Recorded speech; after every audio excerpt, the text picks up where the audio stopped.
అవని, పుడమి, కోకోలీలను వాడండి. మీ నేలను బంగారంగా మార్చుకోండి. నాణ్యమైన అధిక దిగుబడులు సాధించండి. ప్రతిభ బయోటెక్, రైతుల పాలిట ఆత్మబంధువు. అధిక వర్షపాతం సంభవించినప్పుడు మనకు ఎక్కువగా పైరులో సంభవించే నష్టం ఏంటంటే వేరుకుళ్ళు లేదా విల్ట్ అంటారు దీన్ని. ఈ నేలలో ఈ ఫుజారియం అనే ఈ ఫంగస్ ఎక్కువ ఏర్పాటై ఎక్కువ పాకి నేలలో మనకు ఈ వేరుకులు అనేది ఎక్కువగా సంభవిస్తుంది.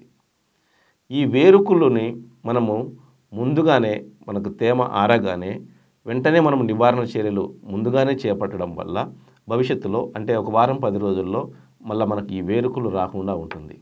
కొంతమంది రైతులు ఏంటంటే పూర్తిగా మొక్కలు చనిపోవడం మొదలెట్టిన తర్వాత అప్పుడు అడుగుతున్నారు, మాకు మొక్కలు చనిపోవడం మొదలైంది, ఏం చేయాలని. మీకు ఇదివరకే చెప్పున్నాను, 22వ ఎపిసోడ్ ఒకసారి చూడండి. పైరు వేయకముందే, ఏ పైరైనా సరే వేయకముందే భూమి శుద్ధి తప్పనిసరి చేసుకోండి అని. కానీ అది చాలామంది చేయట్లేదు. 500 కేజీల పశువుల ఎరువు మనకు దొరకకపోతే ఎలా? వ్యవసాయం చేయడమే దండగా. అందుకు కావాల్సింది ఒక 500 కేజీల పశువుల ఎరువు, 10 కేజీల ట్రైకోడెర్మా విరిడి, 10 కేజీల సూడోమోనాస్ ఫ్లోరసెన్స్, 10 కేజీల బెల్లము, ఒక 2 కేజీల ఆలుగడ్డలు. ఇంతే కదా దానికి కావాల్సింది. పెద్ద ఖరీదైందేం కాదు అది. సో వీటిని వృద్ధి చేసుకొని భూమిలో వేస్తే ఇటువంటి నష్టాలు జరగకుండా ఉంటాయి. జరిగిన తర్వాత బాధపడడం కంటే ముందు ఇలా ప్రతి సంవత్సరము చేయండి. ప్రతి సంవత్సరము చేయడం వల్ల మీకు పైన స్ప్రే చేయాల్సిన తెగుళ్ళ మందుల ఖర్చులు తగ్గుతాయి, మీ నేల బాగుపడుతుంది, ఇటువంటి నష్టం జరగదు, పంట నష్టం. కానీ మీరు వచ్చిన తర్వాత చూసుకుందాములే అనుకుంటే ఇలా నష్టపోతూనే ఉంటారు ప్రతి సంవత్సరం. అందువల్ల ప్రతి రైతు పంట వేయకముందే నేల తడిగా ఉన్నప్పుడు, నేలలో తేమ శాతం ఉన్నప్పుడు ఈ భూమి శుద్ధిని తప్పనిసరి చేపట్టండి. దానికోసం ఎపిసోడ్ 22లో నేనే స్వయంగా ఎలా కలుపుకోవాలి, ఎలా వృద్ధి చేసుకోవాలి అనేది చేస్తున్నాను. అది తప్పనిసరి చేయండి.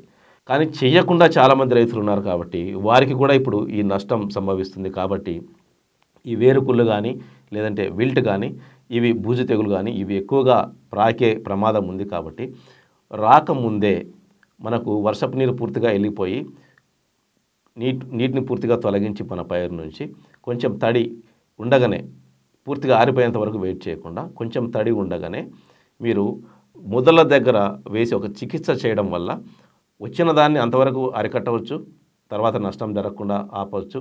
భవిష్యత్తులో ఈ వేరుకుళ్ళు ఇవి రాకుండా కూడా మనం ఆపుకోవచ్చు. కానీ వెంటనే చేయాలి ఇది.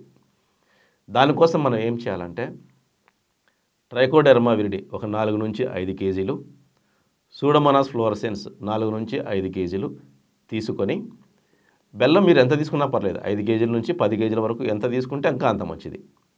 అందులో బెల్లం మీరేమీ ఖరీదైన బెల్లం కొనాల్సిన పని లేదు. మనం వంటలకు వాడే ఖరీదైన బెల్లం మీరు కొనాల్సిన పని లేదు. నల్లగా పోయిన బెల్లం, కొంతమంది సారాయి బెల్లం అంటారు, దాన్ని బంక బెల్లం అంటారు, ఇటువంటి బెల్లమైనా పర్లేదు. బెల్లాన్ని తీసుకొని బెల్లాన్ని బాగా మెత్తగా నలగొట్టి ఒక 50 లీటర్ల డ్రమ్ము తీసుకొని అందులో ముందు బెల్లాన్ని కరగబెట్టి తర్వాత అందులో ఈ ట్రైకోడెర్మా విరిడి, సూడోమోనాస్ ఈ రెండింటిని వేసి బాగా కలయబెట్టేసి, మొత్తం అన్నీ కలిసేంత వరకు కలయబెట్టేసి పైన బాహ్య ప్రపంచ వాతావరణానికి అది ఎక్స్పోజ్ అవ్వకుండా, బాహ్య ప్రపంచానికి సంబంధం లేకుండా దాన్ని కొంచెం ఏదైనా బట్టతో కప్పి పెట్టండి, లేదా గుడ్డైనా కట్టండి. కట్టి దీన్ని 2 దినాలు దీన్ని వృద్ధి చేసుకోవాలి. మీరు మధ్యలో వీలైతే ఒక కర్ర తీసుకొని రోజుకు ఒక 2-3 సార్లు వాటిని తిప్పుతూ మళ్ళీ గుడ్డ కట్టి పెట్టేసేయండి.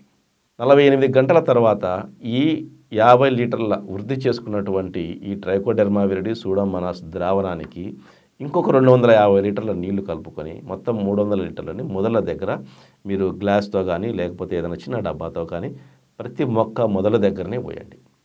ఇది రాకముందే చేసుకోవడం వల్ల ఖచ్చితంగా భవిష్యత్తులో మనకు రాకుండా ఉంటుంది ఈ వేరుకుళ్ళు అనేది. దాని నుంచి మనము కాపాడుకోవచ్చు. ఎందుకంటే ఇప్పుడు మిర్చి నారు కానీ, టొమాటో నారు కానీ, ఏ కూరగాయల పంట నారు కానీ చాలా ఖరీదుతో కూడుకున్నవి.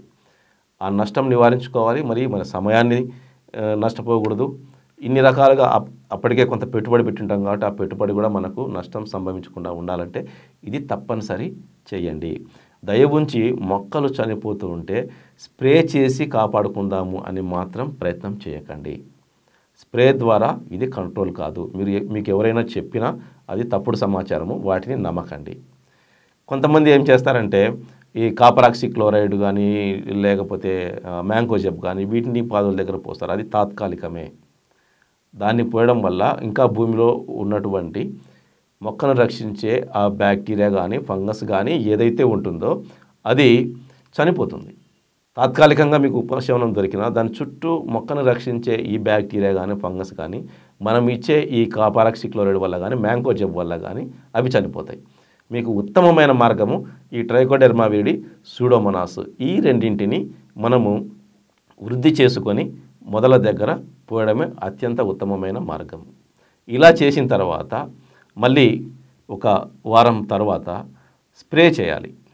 స్ప్రే దేన్ని చేయాలంటే సూడోమోనాస్ని స్ప్రే చేయొచ్చు. వృద్ధి చేసుకొని 1 కేజీ నుంచి 2 కేజీల సూడోమోనాస్ తీసుకొని దానిని ఒక 2 కేజీల బెల్లంలో వృద్ధి చేసుకొని 48 గంటలు దాన్ని స్ప్రే చేయవచ్చు.